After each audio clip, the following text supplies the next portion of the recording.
He does like to throw downfield like he did last week against Jalen Reagor. He's a strong, fast, hard to take down physical runner. So Jalen Hurts for the Eagles today, Adam.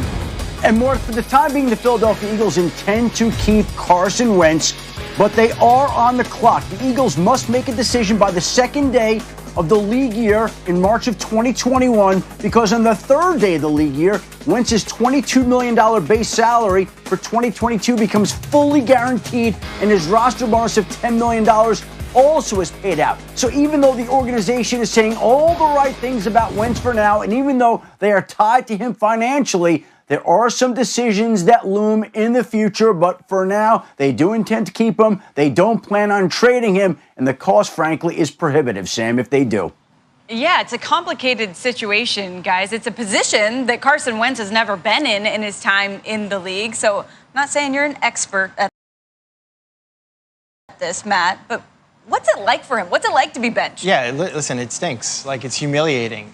You feel like, one day you're the most important piece of the puzzle to the team. You're like the newspaper, and then the next day you're yesterday's newspaper, and you feel like you have no value. It's almost like an out-of-body experience. And I would just say this, though. I think that you can take one step back to take two steps forward. I remember early in my career in Seattle, I was benched. I wasn't playing well. I was trying to do too much. And Trent Dilfer came in, and he ran the offense exactly the way the coaches asked him to run it. He was like, hey, you want a completion on this play? I'm going to get you a completion. And I sat there and watched this out-of-body experience, and I thought, man, if and when I ever get my chance again, I'm going to play different. Like, if they want that, that's what I'm going to give them. And I think that's what Carson Wentz has the opportunity to do.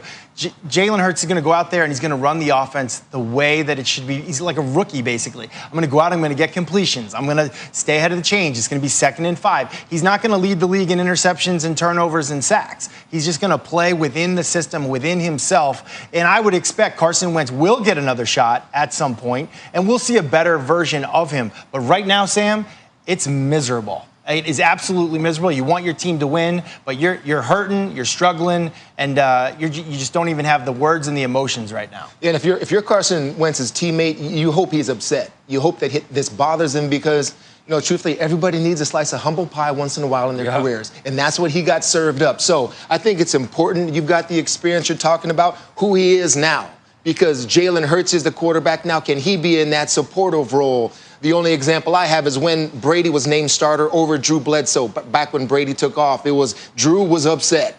Drew was really upset. People that close to him knew how upset he was. He just got a big contract. This is my team.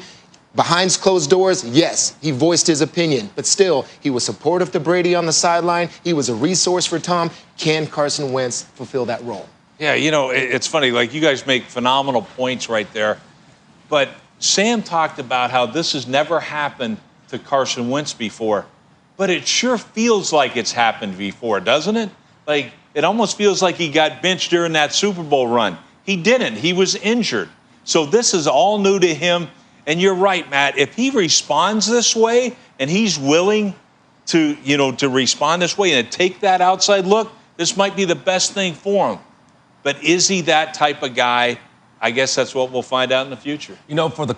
For there being a quarterback controversy in Philly, I've said for the last couple of weeks, maybe the coach Peterson sitting him down may bring the best out in a guy like Carson Wentz. Well, I would just want to talk about what I seen last week in a guy like Jalen Hurts against the Green Bay Packers. The touchdown drive he threw to Greg Ward Jr., how subtle he was in the pocket, how he moved. Matt, you just talked about running the Philadelphia Eagles offense, being able to get the ball out, going to your second and third read. I see a guy like Jalen Hurts being able to do something like that. They have their work cut out against them today, but I like what he's doing in the pocket, being able to deliver the ball to the pass catchers that they paid his money to. But isn't it good for him?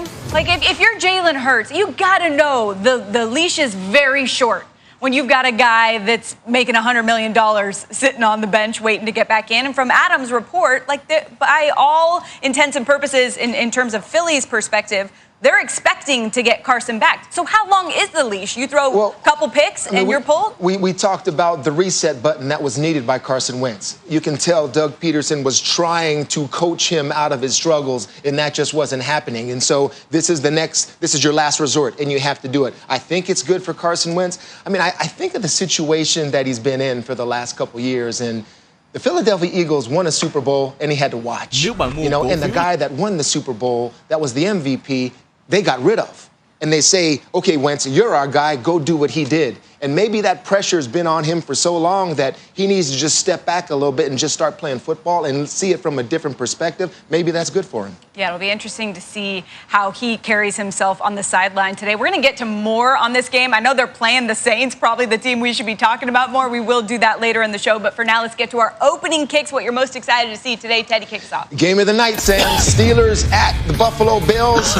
There are chinks in the armor. Are there chinks in the armor? The Steelers are starting to show them. I mean, all those quick passes that they run, receivers dropping balls. Ben Roethlisberger's got to be the key that drives the engine, and those receivers got to catch the ball. And also, this guy's coming back, along with Marquise Pouncey, James Conner. Can you provide some relief running the football, taking a little stress off you? Because Josh Allen has got an arm that can hurt you from anywhere on the field. The Buffalo Bills are a hot team right now.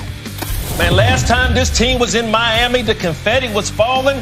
Man, Super Bowl champs last year's team, Kansas City Chiefs, they are going into Miami today. Man, this Miami defense is hot. Ninth in the National Football League in red zone, but these two cornerbacks are playing at a high level. Cornerback Byron Jones and, man, the under quarterback Xavier Howard leads the league with 8 interceptions. Hey, Kansas City, you putting your show on the road. No sloppy balls in the air, or are they going back to the house? It's a big game going down in Miami. Can't wait to watch this one. How about this big game? Tampa Bay versus Minnesota. Tom Brady coming off a bye. Man, I hope this team came together and really studied what they're doing. If they did, look for Tom Brady to be underneath center. When I studied him, I think he's more efficient underneath center. It fits what Tom Brady does. Let's run the football, Bruce Arians, and let's open up this play action with Tom Brady. He'll be much more effective that way. A well-rested Tom Brady, watch out. Hey, a great game today is going to be Arizona and Kyler Murray going up against a Giants defense. They've won 4 straight because they're great on third down and they're great on stopping traditional runs. Arizona, though, they're on the bubble. They're looking up at playoff teams. They got to start getting back to running Kyler Murray on designed runs. When he runs it 5 times or more, they win games. They're 10-2. When he runs it less than 5 times, they're 1-14-1. That will not get it done. Randy, let's go back to that game you were talking about. Dolphins